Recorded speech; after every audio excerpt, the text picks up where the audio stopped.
Hello বন্ধুরা, welcome to my channel. চলে এসেছে আজকে আবার একটা নতুন ভিডিও নিয়ে। তোমরা সবাই কেমন আছো কমেন্ট করে জানিও, আর আমিও ভালো আছি। আজকের ভিডিওটা হলো বাচ্চাদের সেরেলাক্স বাড়িতে কিভাবে বানানো যায় সেটাই আমি বানাচ্ছি আমার ছেলের জন্য। তোমরাও বাড়িতে বানাতে পারো তোমাদের বাচ্চার জন্য। এটা খুবই উপকার জিনিস আর খুবই ভালো ভালো জিনিস আমি এর মধ্যে দিয়েছি, তোমরা দেখো।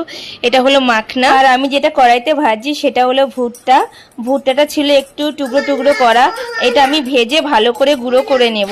আর আমি বাদাম গুঁড়ো করে রেখে দিয়েছি আগের থেকেই, সেই ভিডিওটা আমার করা হয়নি, তো সেইটা আমি অন্য কোনো দিনও করব, যখন আমি বাদাম আবার করে গুঁড়ো করব। এটা আমার 3-4 দিন হয়েছে গুঁড়ো করে রেখে দিয়েছি ছেলের জন্য ফ্রিজের মধ্যে। এখানে আমার মাখনাটাও ভাজা হয়ে গেছে, সেটার ভিডিও করতে আমার মনে ছিল না। আর এখানে গুঁড়োও করা হয়ে গেছে ভুট্টাটা।